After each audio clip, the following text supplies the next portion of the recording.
My name is Maria Trần. I'm a filmmaker, documentary artist, actor. I work between Australia and now currently in the US. I have a small film production company, female led, and we make a whole range of videos, films, artistic endeavors, and creative works for the world. Welcome to The Vietnamese. I'm your host, Kenneth Nguyen. Being part of a culture of nearly 100 million Vietnamese people in the world today comes with a lot of pain, proud history, and privilege. Join me as I highlight and explore the Vietnamese experience from all over. Thank you so much for coming on the podcast. I've seen you all over town and I've seen you all over the social medias, and I am very happy that there's somebody like you that's so active. You're a young woman that's active in the world of entertainment. So I am honored to have you on today. Awesome. Yeah, same here. I've actually been hearing a lot about your podcast everywhere, all the way into Australia as well. So you're going global, which is fantastic. Thank you. You have a lot of wonderful Australians in entertainment and the creative industry in Australia. I really look up to a lot of the people that are coming out of Australia. Mostly women, though. I don't think I've interviewed any Australian men other than Jin Hoi. Oh, yes, Jin Hoi. He's awesome. Yeah. Yes. It's a very small collective, and it's quite interesting that you said that because yeah, there's been a lot more women, and I think it's because in Australia, I don't know if you have it in America, but we have this thing called tall poppy syndrome. Yes. And I think, and on top of that, being Asian Vietnamese, I think it's kind of made us women even more feistier to really speak out, to really show the world who we are and what we really want to do, and to really instill questions like, the question upon life and internal reflection on the world. I feel like that's something that is an interesting trend in Australia. This tall poppy syndrome, I keep hearing about it all the time. I have an idea of what it is. Can you explain that to me? And also, can you explain to me how it's affected you, whether it's negative or positively? Yeah. Tall poppy syndrome, it's like this interesting Australian um condition, or it sounds medical there, but it's not. It's a mental thing, right? Where, for example, they're all about mateship. It's always about the collective experience. So, for example, when someone kind of goes beyond the collective, I think people don't like that. People kind of tend to reprimand that and cut that down so that all the poppies kind of grow at the same height. Similar to like crab mentality. So whenever a crab tries to claw out of a bucket, like it'll be pulled down by the other crabs. So and for me, it's constant. I mean, and I talk about it in a lot of my works because it's like I can't avoid it. I feel like in Australia, like everyone either kind of puts me in a box going, oh, she's a bit out there, she's a bit, there's all sorts of labels. When you stand out, it's like, oh, it's all about her. It's always about, she's doing her own thing, she doesn't work as a team. And in the mainstream, again, I get put in labels. Oh, no, but how can she do multiple things? Like, she needs to just do one thing. She can't just like be a jack of all trades. That's not fair when she's taking work from us. Like, there's always something that I'm a threat. Especially if you're so, like, you love life, you want to do a lot. You find, just life is always meandering in different circumstances that you just don't want to kind of be put in a box, because when you do, people will only go to you for that one thing. But if you're able to be kind of like a Swiss Army knife, then you open the doors for so much more like fulfilling experiences in life. How do you get past that tall poppy syndrome? Because it's definitely in our Vietnamese culture as well. But I can imagine having the Vietnamese culture have that negative effect on a lot of us. And then on top of that, having the Australian tall poppy syndrome. How did you break free from this? Oh, it's been quite difficult. I think for me, I've always not taken it personally. I've been through so many, and I've always been through like the worst of the worst scenario. Like, for example, like I was the vice president of the Vietnamese community in Australia. And at that time, I couldn't speak Vietnamese very well. And then people were like, "No," they're always like telling me off. Like each time I rock up to a place, they're always pointing their finger at me. It's the girl that doesn't speak Vietnamese. She doesn't understand us. And then I thought, wow, like I'm now this poster person for so much tension and trauma thrown at me. But I guess, as an actor, like I always see tension and trauma and drama as a space for opportunity for dialogue. Yeah. So for me, like I'm like, okay, I'll make your way back. Like, oh, how do you feel about this? How do you feel about that? And eventually I was able to, connect with people on a heart-to-heart level because I kind of like give them a space to, you know, get all the angst. But then after all of that, there is something magical that people just really want to connect. People just really want to tell stories. And I've done various workshops with the older generation. This is probably 15 years ago before I got into entertainment because I used to work in the community sector. That was my thing. I would run these workshops. My way back will come. One, tell me off, then two, talk about stories about growing up, what it was like to be a teen in Vietnam, and all the naughty things kids get up to in Vietnam. And so I was able to sit there and listen and hear and question and collect these stories because I'm noticing there's a huge intergenerational gap. There are a huge gap, whereas a lot of these stories are leaving this planet untold. And a lot of us, next generation, we harbor attention that not knowing, because the fact that we haven't spent the time to ask these questions to our parents, there's always this lingering anxiety of going, who am I? Because I didn't ask. Because as a culture, as the next generation, we've been trying to move away from that because that's the same generation, the older generation, that gave us the tension in the first place. So it's quite an interesting dynamic. Yeah. I'm going to admit, I am a human being. And when I was seeing you all over social media and just beginning to see you about a year ago, I was intimidated. I was very taken aback because I come from the old school of the previous generation, like in the late 90s in filmmaking, and being around those directors. And who is this young girl? So this misogynistic mechanism kicks in inside of me. And, I've been told through several people, oh, you should bring Maria on the podcast. And so, that kind of cracked the door open. But again, human tendencies, and I think the programming in Vietnamese culture for me, it's still in there. And I say this as an example to the audience that's listening, that I have these programmatic problems that is lodged in my mind. But the advantage I have is, obviously several people coming to me and say, you need to get Maria on. And then the other side of it is a logic that is in my mind because of experience saying, oh, if Maria is working with all these people, obviously she's probably a good person she's probably a good person to her teams. And then we've met each other in person at my event, and your warmth comes through. And then I'm like, okay, immediately I put myself in check. And again, I tell this story because I want the world to know that, many times men in our culture harbors these jealousy, this envy, this hate for the young. I wouldn't go that far as to say I was experiencing that, but definitely these shadows of these traumatic sort of voices color the lens of how somebody like me would feel. And I'm just being very honest and candid with you.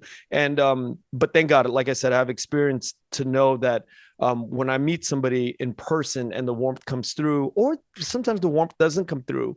But the beauty is, if we keep this idea of unconditional welcome in our community, and this is something that I'm building into my framework as I'm traversing the Vietnamese community, is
at gender roles, and he was very just a cool artist. But even when I look back on his life and the way he thought about things, Yeah. there were still subtleties that that I noticed about how I'm programmed, Yeah. and I have uncles who are very macho, and so all of these things need to be examined. And there's a place for men, there's a place for women, there's a place for older people and younger people. But at the same time, I think that this unconditional welcome needs to start to take shape today in our world.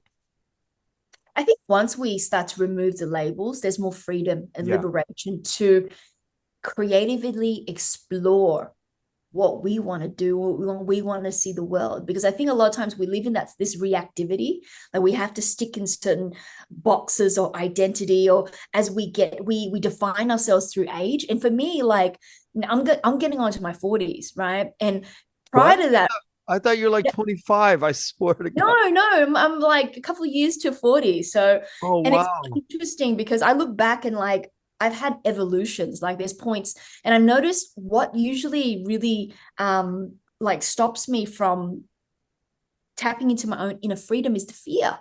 Whenever we give into the fear of what the external forces are putting on us, and we go with that, that's when we get further and further away in who we are. And it's interesting because you speak to people, you can hear it when I always listen to people. I put them into two categories. Are they speaking from love or fear? And you can feel it, you can hear it. And then but at the same time, if you know they're coming from fear, you understand humans. So you have compassion, understand that, you know what, they're going through this fear because majority of us are going through the fear.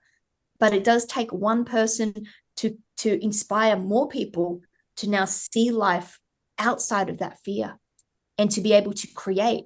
So for me, I'm not a trained actor, a trained filmmaker, trained anything. I've only done psychology as my degree, worked a lot in the community art sector, worked with men in prisons, in juvenile centers, like all that stuff. And working with lots of people, it allowed me to realize that my own identity is nothing.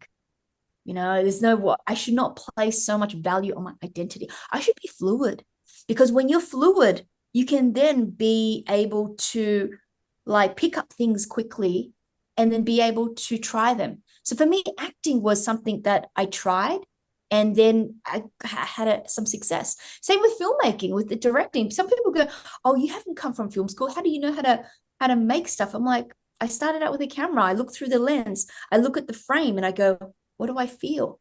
What Mm, does my heart feel? What do I want to capture? Why do I want to capture it? If other people saw what I see, how's that going to make me feel? So mm, I always have this thing where you like spiritually, you are connected to your modality of who you are. But of course, I'm human. Sometimes there's days where I'm like, this is tough. yeah. This is tough being human. Yeah. And it is.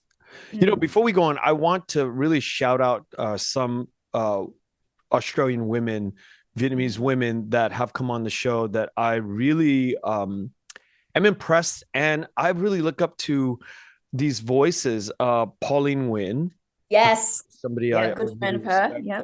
Mm. I've taken her course, and she's a force to be reckoned with in the food space and in the transformative space.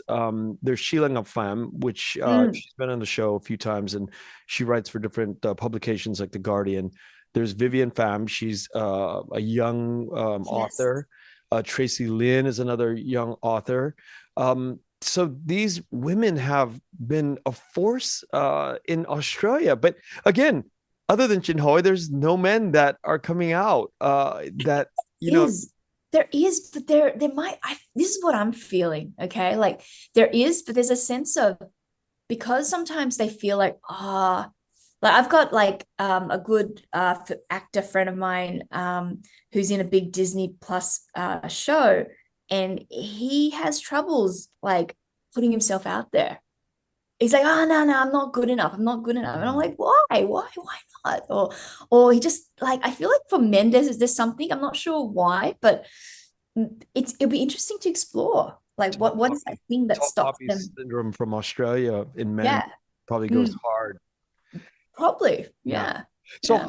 how did you get interested in being in the business of entertainment? I, you know what, growing up as a, like for me, watching TV, a very common story, right? People watch TV, you don't see who you identify with. You watch a lot of Hong Kong cinema. That's why I love action stuff. And you go, oh my gosh, there's people I can see. And they're doing cool shit, right? They're Yeah. fighting the bad guys, they're taking down the system. I love that narrative because I was growing up being this kid always bullied. That was the narrative that was my escapism, and I think for me, I got into it, to be honest, it was just through short films, making short films. Someone put an ad in the newspaper going, we're making a film, we need people. And then I kind of replied to that. And that was one small project, but it kept on snowballing, And I noticed what I loved about the filmmaking and making stuff is that, first off, you can be a loser on the outside. And I remember this very clearly. I'm a loser, but on film, I'm freaking badass. I always remember that, right? Because I'm like, oh my God. And people think that I'm cool, but outside, I'm a person who couldn't even find friends. I might be the only Asian in school, but on film, I felt when we made these short films and we showed it to our friends and family, we were like the superheroes, in our own communities.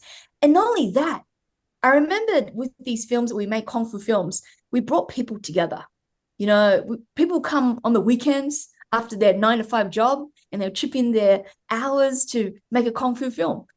And that was the thing, you work 9 to 5 during the week, but on the weekends, you make this baby project. And after 4 years, you finish a feature film. And the power of making a film was immense for the Vietnamese community, for an Asian diaspora 15 years ago. But unfortunately, I remembered when we gave the films to different critics at that time, people were like, oh, this is a Fantasia, Australia. We haven't seen, this looks like it's from Hong Kong or China.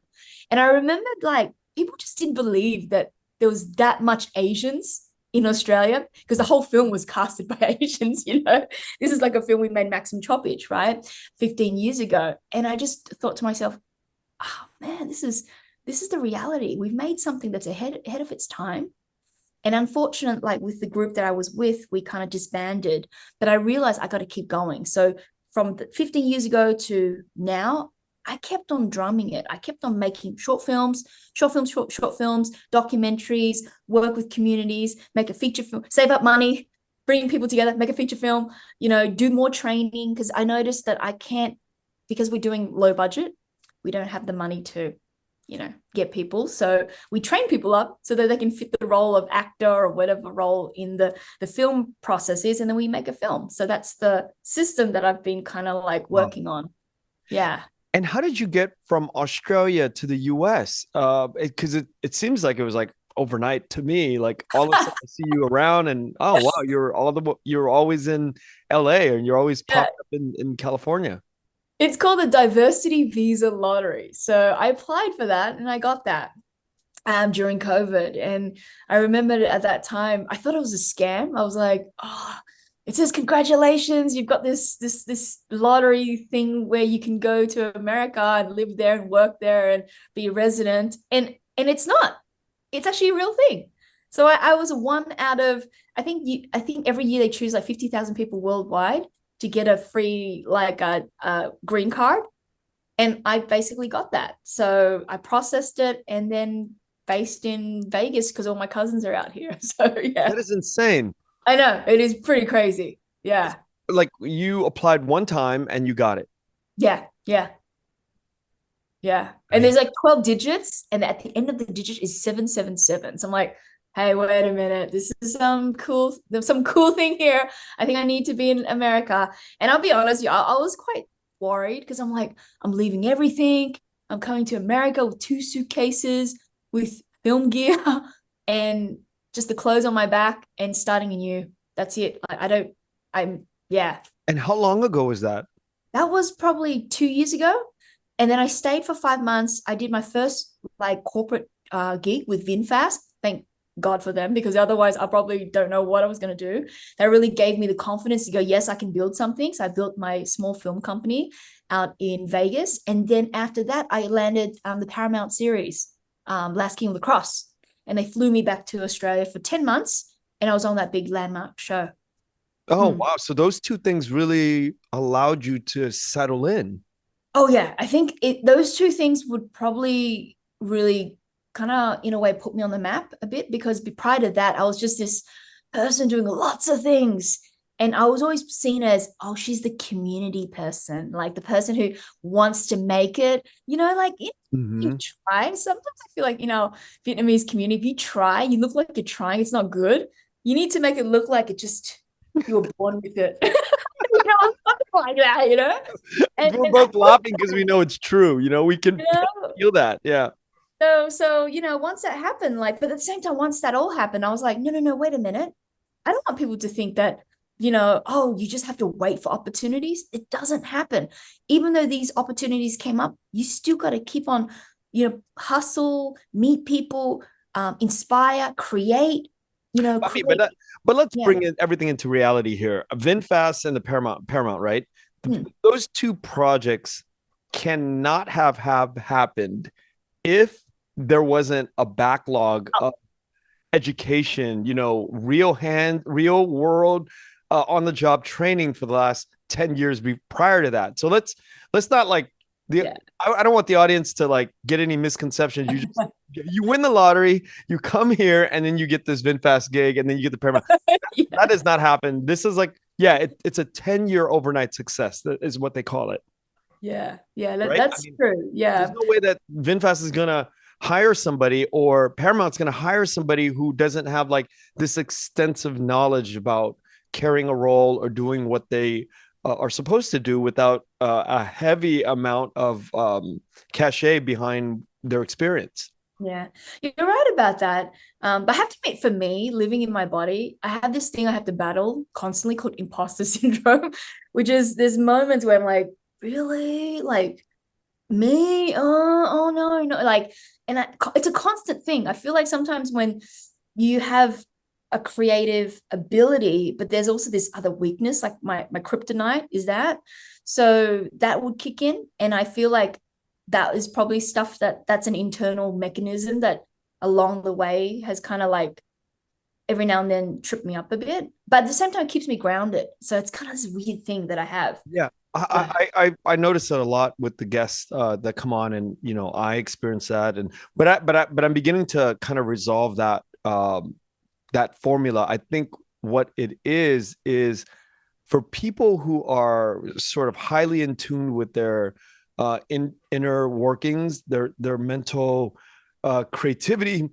They understand that you have to critically look at the things that you put out, and I think that imposter syndrome comes along with the package of this very we are very precise about what we're not doing right. So it translates to this like, oh my God, we're not perfect. We have all these things, but at the same time, we know that quality levels here, and just to us, we don't think that we're here yet. But Mm. that keeps going. And I think after a few years and decades or whatever, you get to the point where it becomes like this appendage, this thing that comes along with who we are, and we're able to not let the imposter syndrome voice affect us. But I think if you didn't have that, Mm. I would be really suspicious of you. You know, That's true. anybody who doesn't have that, Mm. is thinking that they're doing the right thing all along. Mm. Good And question. Good yeah, point. and it's Yeah. so I see that all of the best artists have that in the first part of their Yeah. careers, because I without feel it, like, yeah, I deal with it. I'm imagining it's as like a character within. Like, be like, yes. oh, it's another character. Oh, it's my annoying uncle coming to telling me that I'm not good enough. Okay, uncle, stop it. Yeah. Like I feel like for me, like because I'm an actor, that's how I deal with it, so that I know that I can. It's like a United Nations. They come together and we talk about a Yeah. situation. Certain people are posing conflict, and then after that, once I'm done with that process, then I can kind of like let it go. But if I don't do that, it eats me. Like it does. It would just be like, Yeah. and then I'm not like, okay, wait, what's going on? So Yeah. I would question you if you didn't have that. If you mm, didn't talk mm, about that, I'd be like, little bit, bit too confident here, but yeah, just to have that is like, oh my God, okay, she's in the class of somebody who is reflecting introspectively about the work that they do, and that's very, very important because that mechanism really puts us in check, and I think it's important to keep it in a healthy perspective. Yeah, yeah. So cool, Kenneth. Oh my gosh, we're like we're going off topic on the podcast. We're going deep. Well, I mean, that's the point of it, right? It's really to get to know you, the world to get to know you. And, having these records of hearing about somebody's development and inner voice on these long form platforms is, I think, vital to the world understanding our work. And That's true. yeah, I think without it, for me, I don't get to see the depth of artists because sometimes you just see people on screen and you don't really know, or you read about their work and their writing and stuff. But being able to like veer off topic is I think key to conversation. Yeah, yeah, 100%. Especially for our like Vietnamese community. I feel like we haven't had enough of those conversations. And when we do, I think it's not just only for us. Like even though this is a moment for us to converse, but it's our audiences benefit so much more because they're kind of being able to also, there's a safe space for them to explore that without having to put them in the forefront and experiencing the tension. We are, because we know that we can deal with it. Yeah. Now, this is for everybody around the world that lives outside of LA or the entertainment center here in Southern California. What can you say is different, or what have you picked up on that's different from Australia, or in your mind, it surprised you when you arrived here and you started working here more regularly? Oh, I love the can-do attitude. And I love how everyone is quite passionate about what they do, and they work individually, but also they come together. And even though they have their differences, but they still work towards a common cause. I think that's so profound. Like when I was at the VIFIT event, I was like, what? Like for me, I was so mind blown. I was like, does this even exist? Like in my head, I think my whole entire life, I've never been to an event I've like this. heard that before. Yeah. Coming from like Australia, most of our events are very, yeah, this is an event. But this was like, doof, yeah, we are here. We are cool. We love it. The energy is just so kinetic. And I feel like seeing that, it just makes me more excited about just future collaborations or the future direction of where we're all going. And I feel like, and it's interesting, sometimes in Australia, people go, oh, the American Vietnamese, like they always go, oh, they always want to be out there doing, like, it's like, but why not? I think of them like, how come they're enjoying expressing themselves and be able to take risks on different creative endeavors, whereas you might be sitting there going, I don't like that. You know what I mean? And just point fingers at, but they're not doing anything. So it's like, who's actually in the upper hand? Yeah, The one that is bold. it's such a different culture here, right? Hmm. That You, comfort of many artists out here, but a lot of artists are from different parts of the world that come here, and then they slowly sort of pick up this culture of like, why not? Why hmm, not hmm. put this energy on blast and let the world know that we're here, and we need to change that throughout the world. And Yeah. it's interesting to hear that from you, coming from Australia. Yeah, yeah. Because for me, when I looked at him, like, oh, who is he? What background? He's doing a podcast. Like, was he in the media? People like in Australia, there's always like, oh, you need to go through the system, and then eventually you have your own thing. But then in America, it's like, no, if you've got the tenacity, you've got the curiosity, you've got the time and resource and the energy, you do it. You don't need to wait for permission. And that's what I love about, in the States. We have that energy here. Yeah. Yeah, it's such a true thing. But that's a result of, I think, people coming from all over the world coming here, and then they adopt that sort of can-do attitude because they feel liberated here to be who they are and work in the space that they want to work in. Exactly. So let me ask you, what defines a good story for you? What makes you go, I'm going to get on this project when you're reading a script or a short film? What what are the signs that go, I am drawn to this project? Mm.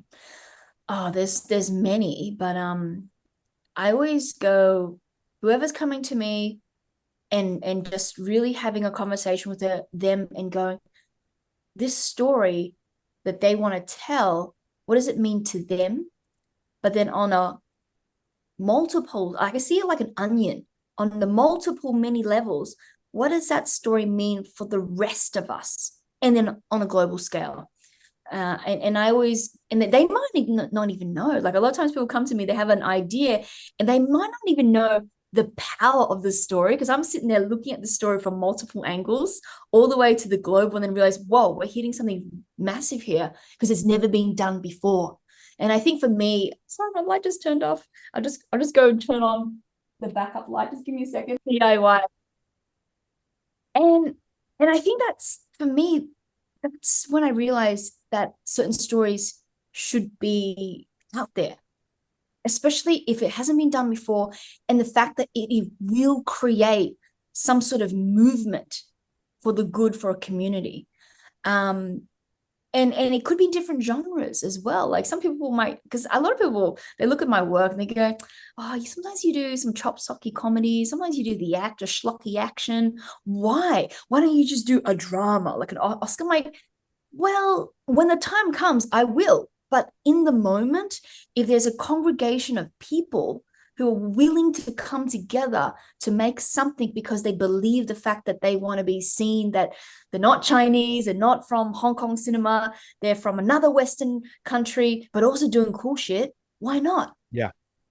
And that's why I come on to projects. And I have to admit, sometimes people kind of do put me in boxes. They think because of my exterior of what I do is, I'm a beefcake. Yeah, she does action. Yeah, she's a beefcake white guy, kind of. No, I'm not. I'm actually quite intuitive, and I actually love humans. I'm very facilitative. That's just what I think mainstream had seemed to be quite intrigued by me. And even in Australia, I don't know how many shows I've done where I do the accent so well that I keep on getting shows where I keep on doing the accent, the Vietnamese accent. In comedies, dramas, the whole lot, right? And there's a part of me to go, oh, maybe you should stop. But then I'm like, well, there's a part of me going, okay, I can stop or I can transmute. If there is a demand for what you can do and you do it well, but you then use that ability to then put it into something that you're super passionate about and you drive that to the end. So that's how I do projects. And projects come to me in all shapes and sizes. Sometimes I can't dictate it. Sometimes a kid will come up to me and go, hey, I want to make a film. And then I can't say no, because I know this film that this person will make will mean so much more because it's never been done before, or something like that. Or this person's not running out of time. A whole bunch of things that go into me making a decision. Yeah. Well, one of the biggest hurdles in filmmaking is financing. And it seems that you just constantly are cranking out projects. How do you get over that hurdle? Doing things very cheaply. I would say globally, I'm like the sweatshop of indie filmmaking, like super sweatshop. Like, and the reason why is like, can you imagine like you're making an action film for like the recent one I made $8,000, right? 90 minutes action. And 90 minutes. So there's like a full-on cast, and you're directing, you're acting, you're editing, and you're doing the action. So my brain is like overdrive. And then you can't even, like, for me, I'm like, okay, I can't do things over 3 takes. I've got to make sure my actors are prepped up for 1 take only, because we're running out. Like, I'm also sometimes ADing my set. All my crew know how I work, and they know how to double up on roles. So when we work as a team, it's a small team, but it's a very efficient team. And I do lots of those types of projects. In Australia, I would say I don't have a very good reputation, because I've had producers who said, oh, but you're killing our industry. And I'm like, well, you're not giving us the opportunity to participate, to get the full rates you get. And we can't sit here and wait to tell our stories. So what do? We got to do it the way we do it, the Vietnamese way. Yeah. And just Yeah. do it. And not Like, and they go, oh, but you didn't come from film school or acting school. I'm like, I know, hey, and I teach at your film school and I'm on a freaking big show. How is that? How did that happen? Oh, oopsie, you know? So sometimes I feel like, you know, there's always constantly challenges of going, like playing the whole, the subservient, nice Vietnamese. But then at times where people are like crossing the line, I'm like, hey, you can't say that because the work that I'm doing, it's not only me, there's a team of us, and we're doing what we're doing because we don't have any other choice. Yeah. When a community does not have a choice, we will do everything to find ways to see ourselves on screen, to make B-grade videos, movies for our friends and family to see, to book out little theaters, to show it, to put up on like a freaking like a bed sheet just to even screen it, whatever it takes, because we need to see ourselves on projected somewhere, because that's the new reality we want to see. So yeah, That's an amazing explanation, because you know, if we don't give ourselves the opportunity, who is? no one will. That's it. No. And it's tough, but keeping the budget low and doing it the way you do, I really do hope though that the stories and the production quality, all of that eventually increases in time, where mainstream productions will know that, you know, based on your track record of practicing and doing, that the opportunity to put money into these productions will blossom. I'll be honest with you, I wouldn't bank on that. I've been on productions where like been on certain mainstream productions, which I won't name, which I've had really bad experiences, and I've called them out and I've been labeled as difficult, not working, like people won't work with me because the fact that I won't shut up. I won't be like the subservient Vietnamese saying yes to everything. When there's certain elements that look racist or not right, I would say it. And hence the industry won't want to support communities to tell their stories, because they probably will tell it well, and they probably wouldn't need the mainstream because we understand how to do things once we have the skills. And I think what could happen is that maybe the fact that we create a new industry where it's not just reliant on the system, but then maybe businesses, companies can make stories, can make films without having to rely on the system. And I think that's the only way that I can see it. So even after my indie action film that I've done, after that, it's interesting because some people are like, oh, it's great, but you need to now wait for $250,000 to make a film. Like, it ain't going to happen. The next one, I'm going to shoot 2 back-to-back, 100K. And if I can't find the 100K, I'll figure out how to make 100K to put it in my film to make it. That's the only way. Because if I sit there and wait, it will not happen. And the thing is, you know, as a Vietnamese person, I feel like innately we have like a courage, like a kind of really gutsy thing about us that I feel like sometimes it comes out. I'm like, you know what? If no one's going to do it, I'm going to lead from the front first, and people will follow and they will push something with me.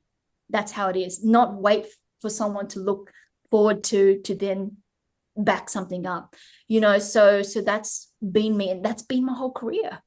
And it is tough, I have to admit, but I've now learned to accept that there is no other way except the way that I see it. And if there are other people out there who give better ideas, input, resources, let's collaborate. That's how it is. Collaboration is key, because I'm only one person, but other people come in with great ideas. Some people come in, hey, Maria, what about this? I'm like, wow. Or someone will come in and go, hey, there's this company that wants to put money in. Can you make this happen? But can you put some product placement in? I'm like, okay, let's talk to the writer. Can you put that in? And we just work together like working bees, and we put it in. We make sure everyone's happy when it comes to making something on a low budget scale. I mean, to be honest, it's not going to be, at the moment, it's not going to be to the point where people will be like, oh my gosh, it's going to be Oscar fodder. It's not going to be that point, because we don't have the resources. And that's just the way it is. It's the same thing that's happening in Wok Hollywood. A filmmaker out there, he's making movies on $250. A whole community comes together. They donate bits of steel to build rigs and stuff for them to make really cheap, schlocky, green screen action films in freaking Nollywood. But it's changing the whole industry, because now Africans can see themselves on screen, make their own films. So, you know what I mean? The cultural value of that is much more higher than the product, even though the product looks terrible, right? Especially from a privileged eye. If you're sitting there watching lots of films, you'd be like, oh, that's terrible. But culturally, it's shifting a community. And that's the work that I love to do. Wow, you have a vision. And I really applaud the can-do attitude of what you're doing. Have you ever thought about going to Vietnam to make films? And what is that the future of that look like? I went to Vietnam to make a film with Trương Ngọc Ánh on Tracer. And that's been a very interesting experience for me because I realized that there's a lot of potential over there. But because for me, when I make films, it's very facilitative. I hate the hierarchy. I hate the fact that there's certain people that are seen as gods on film sets and are not questioned. I really just like, I feel that that's not right because so many issues can come from that, right? When someone are left unquestioned. So through that process, I realized in Vietnam, it's very systematic. It's very hierarchy. And even as a woman, I remembered I was coordinating a workshop on fight action choreography.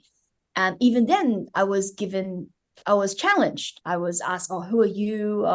Why should I listen to you? Like there's always that stuff that I'm constantly faced in a lot of the work that I do.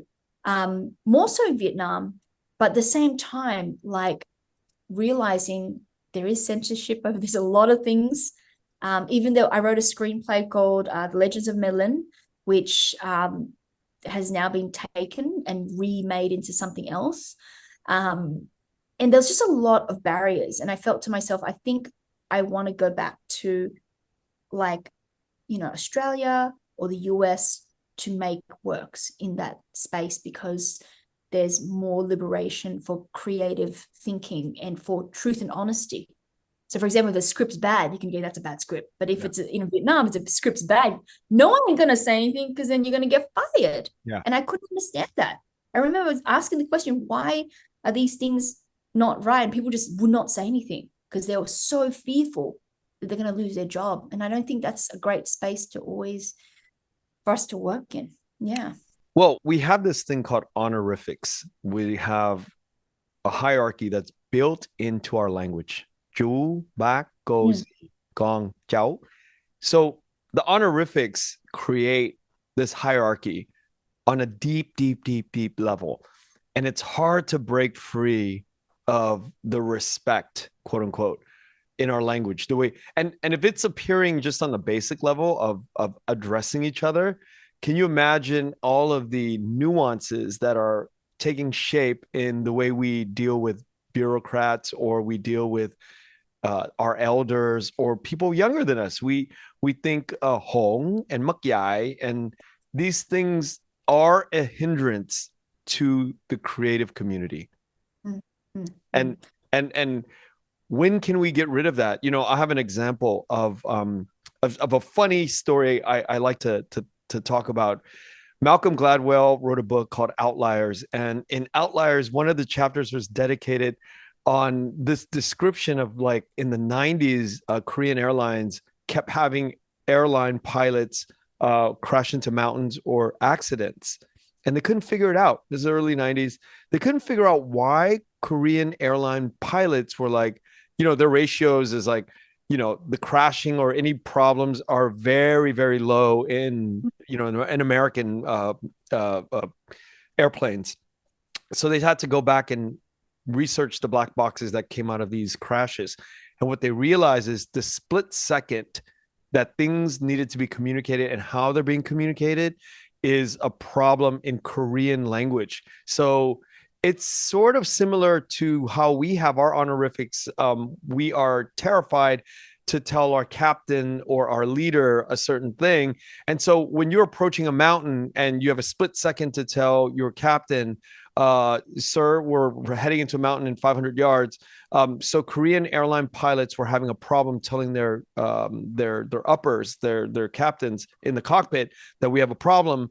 And that would create these fatalities. So what they did was they retrained all the Korean airline pilots to speak in English, to remove that layer of honorifics that was happening in the cockpit that created so much of the accidents that were happening. So that's sort of like, it's a very basic watered down generality that I think that happens, but it's really ingrained in the Asian culture, especially Confucian culture coming out of China, coming out of Vietnam. These things exist. And I think sometimes we have to kind of address that and figure out a way that, can we work in the framework of respect and then challenge? Or is it like all no game? I don't know. I like, and then also on top of that, there is this thing where I've noticed that I'm making a generalization again, but Asians and emotions, like Asians and emotions, Asians and expression of emotion. Like, I feel like anything that is like difficult in emotions, such as the heavy, the negative stuff, they don't want to express that. Yeah. And it's interesting because it's bleed into the film industry, whereas I've heard a lot of producers go, Asians can't really emote. Like, there's been a lot of times that Asians can't emote. Asians aren't there's not a bankable Asian actor because of the being able to emote. But at the same time, there are not a lot of roles written for Asians that they can emote. There's a lot of layers to that, you know what I mean? That I just find it quite interesting, that emotions, being able to handle difficult situation and expressing it and understanding how to process and reflect it in the moment, is probably this big gap that maybe as a culture, Asians culture, we need to have more space to Emote. delve into. Yeah. But now, emoting emotionally, is that a more Western thing, you think? I'm wondering, because if you look at like a lot of Hong Kong films and stuff like that, it's very stoic. There's not a lot of dialogue when it comes to emoting, but you can feel the emotions as the director is telling you to feel something based on the way he sets up a shot or a scene. But there's not a whole lot of emoting from the actors, I feel.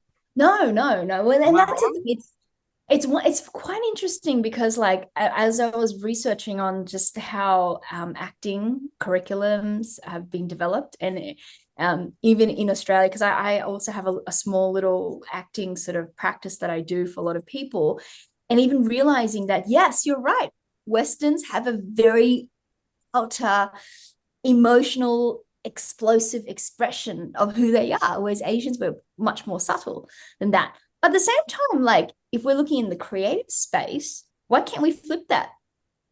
Why can't we have space where we flip that, where we play in that space? That's a great question. Because we think that, a lot of Asians is very internal, so internal that you can't see sometimes on camera, according to Western people, right? But what if it was flipped? And what if it was flipped and then flipped back again? And I think that's why the moment that we're put in a box, that becomes dangerous because then people are like, they can't do this because of this. Oh, shit, they just did it. Oh, who are they? We don't know, but they're obviously very skilled. We should work with them. That's usually the trajectory, how I see it as. Same thing when I was doing a show for Paramount. Like, prior to that, people were like, oh, she can't do drama. She's just action. She's just an action person. She hasn't trained. She can't do it. I got it. And it's quite a dramatic role. And they're like, everyone's like, what's going on? We just got to keep smashing down these barriers. In terms of training, do you still take acting classes? Do you still never taken acting? You've never done that. I teach it, but I don't take it. No. Got it. So how do you keep sharp, and how do you get your notes, and how do you get to keep improving? I think as a director, that really helped, because whenever I direct other people, I can feel it. Like, I don't know what it is. Sometimes when you meet people and you connect with them, you can just feel the flow. Like when things are working out, you can feel the energy just go through them. And then I think as a director, I then figure out how to manipulate that. Like, so when I direct people, I can then figure out how to give them the visuals and help stop their emotional flow or whatever it is to create that tension. Because sometimes in a moment, in a split second or whatever, I need them to switch and then get into gear with a certain like emotions, but then I can't just sit there and go, just give me something else, give Yeah. me something else, which is a lot of directors, just show me what you got and I'll pick and choose. I feel like for me as a director, I'm with them, like I'm watching them, I'm with them. And for me, like a lot of times through your gaze and through the breath is when I know if they're starting to get into that character or when they're not. It's quite fascinating. I've seen so many, and even though I teach it, I'll be honest with you, I only teach it because when I teach people, they're my experiments. I want to see if they can work. And my theory is that I can make people who are not going through acting school do really well and get roles. And that's been a lot of the people I've worked with, and I've got them results, which in turn makes me go, actually, there is something that I've got that is not in the mainstream Western curricula. And you're right, it is looking into Eastern ways of emotions as well, which is more internal. Internal's breath and gaze is very subtle, but that is usually the fundamental. And everything else is Western, movement and screaming, all that stuff, right? But I think that is what I work with. And I've only derived that through lots of reflection and observation of humans, like meerkats, David Attenborough, looking at the animals and what they're doing and seeing the patterns and then figure out, oh, there's a pattern now. That's how do I figure this pattern and work it within the framework or what I do. Oh, it's very keen observations. Now, I think I've read and seen that you worked with Jackie Chan at one point. Yeah. Can you tell me about that experience? Oh my gosh, Jackie. I'll be honest with you. I started this whole crazy idea of like quest for Jackie, like I would say probably 10 years ago. Because after I made my 15 years ago, I made a feature film. And then I realized it just didn't make any difference in Australia. And then I remember talking to someone like, why don't you go find Jackie? Like, if you meet Jackie, think everything will be solved. And I was like, having this conversation with this person who's telling me to go find Jackie Chan. He's not my uncle. Like, not all Asians are related.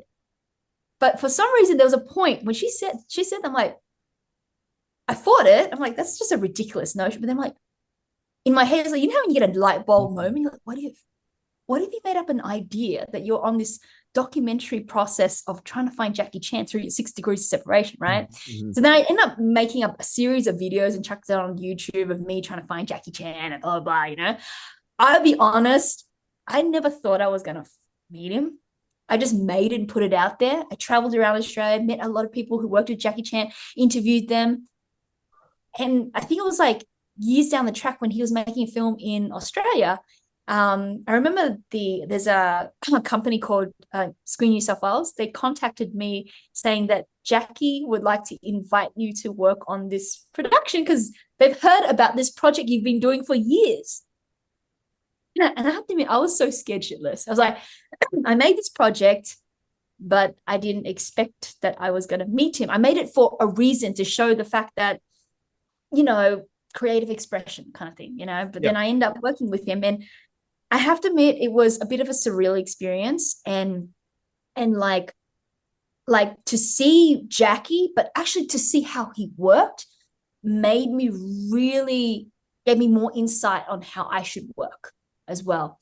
And when I saw him work on set, I saw the team that he's built. Some of the people that he brought to Australia, like one of his writers, he would have been in his 80s or 90s. And he's not even writing the project, but he still brought him along. And I'm like, holy crap, why'd you bring this guy who's written your films many, many moons ago? Oh, because he's like family. You bring your family who's like a film production set along with you along the way. And I can just see how when we're eating dinner, because he invited me to certain like gatherings, like his family gatherings, and we're eating, he's always giving, sharing. He's always very innovative. He's always thinking how to solve problems. And I was watching him every step of the way. And when he went to Canberra, he invited me to come along to film it, document it with my Candy Cam. And like I was watching him, go into his house and like opening it up for the first time for very long, because he used to live in Australia. And I remember filming him and asking, I remember Jackie was quite emotional and I was scared. I was got the camera underneath him filming. And I said, Jackie, what do you see?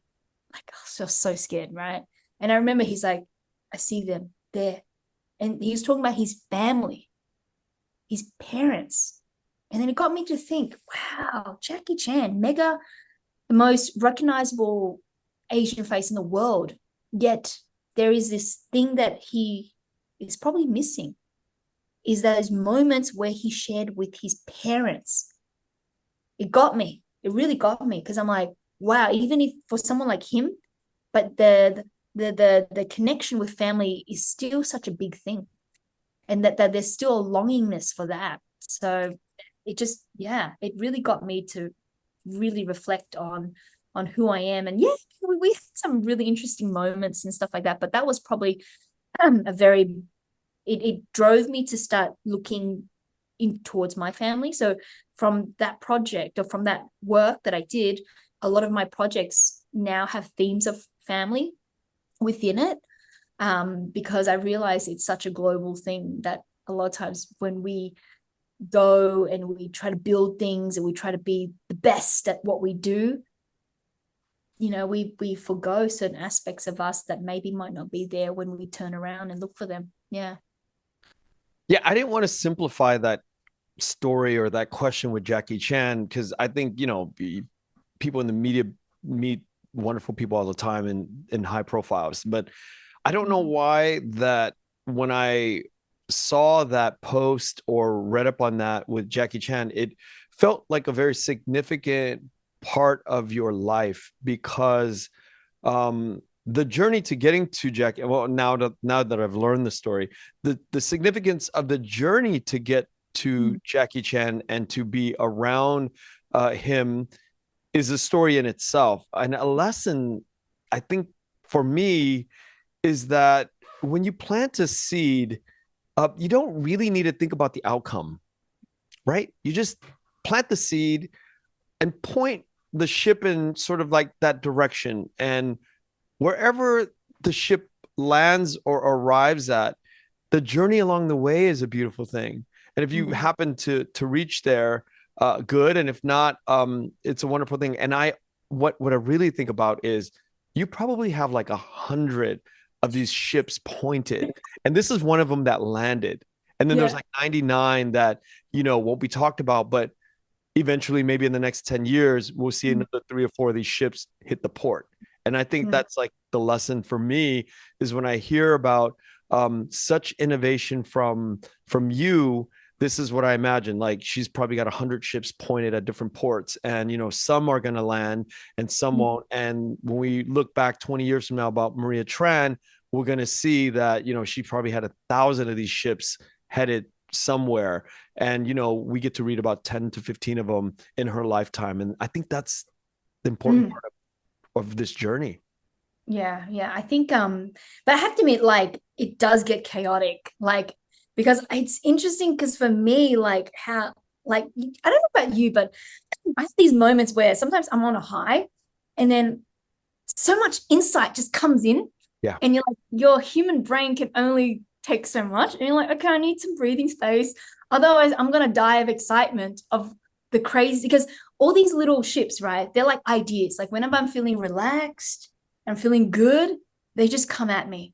And then I sometimes have to go, okay, you know what? Just watch them.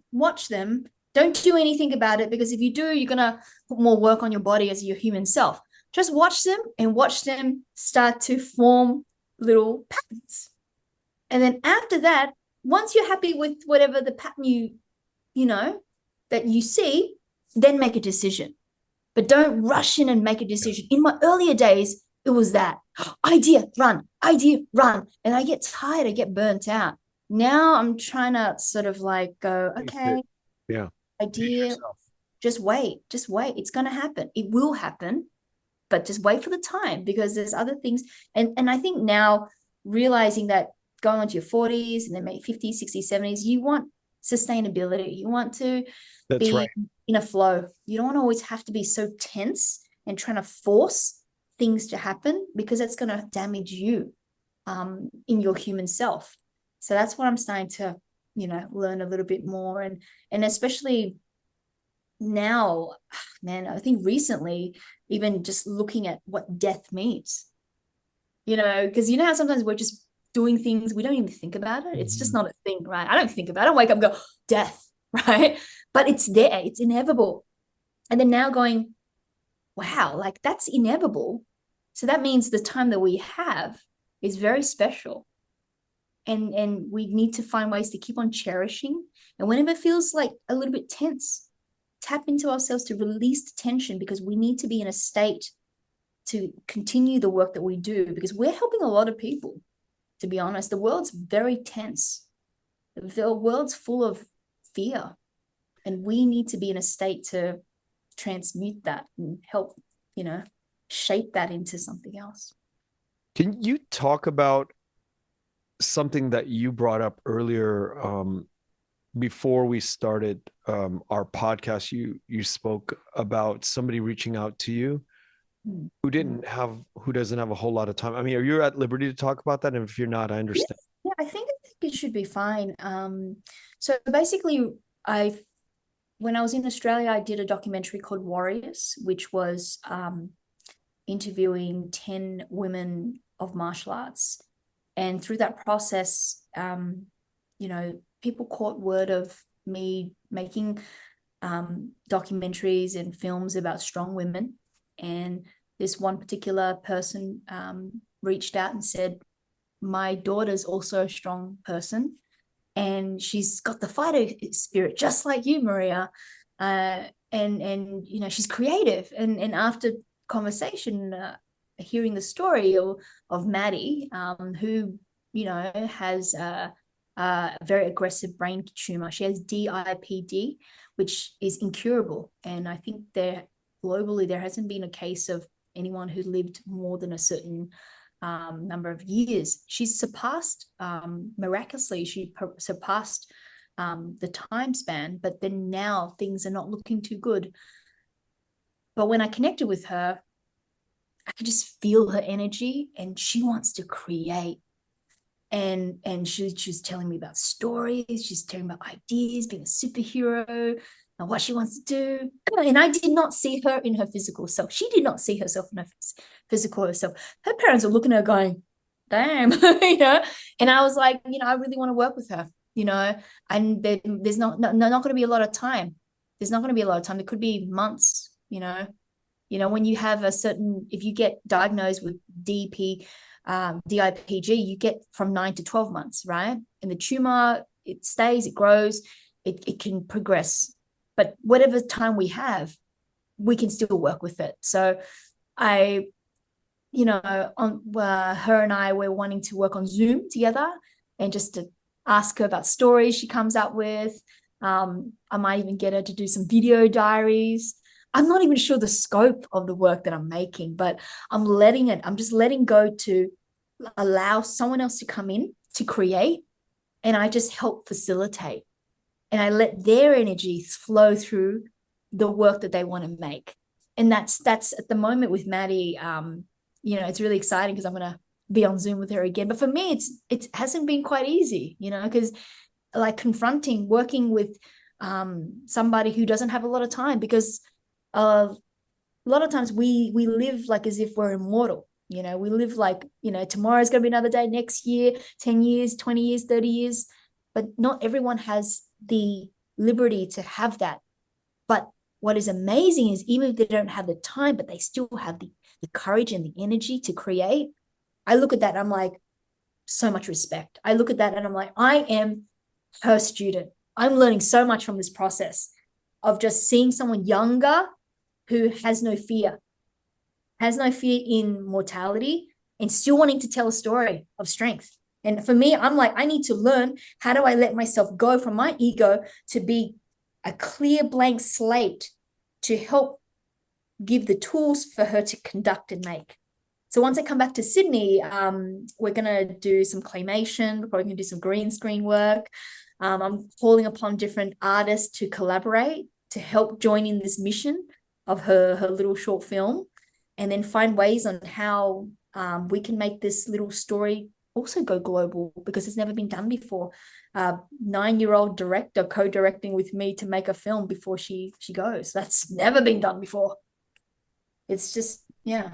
Yeah, thank you for sharing that, because on a human perspective, you can do all this great work in the last 10, 15 years in movies and film and acting, but the act of helping or working with Maddie, to me, that's like, because I have a daughter, that I can imagine how much that would mean to her. So my compassion, my empathy kicks in, and I think about how she would be feeling, and her father, would be feeling as they reach out to somebody like you, and you collaborate with them, and you leave this indelible imprint in their minds, going on into the future after she's gone.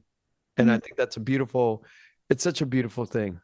And I think that's why, like, it's hard for people to kind of put me in the box. When I do something like this, people are like, well, where does that fit in with your career? I'm like, why is it like a career is like a ...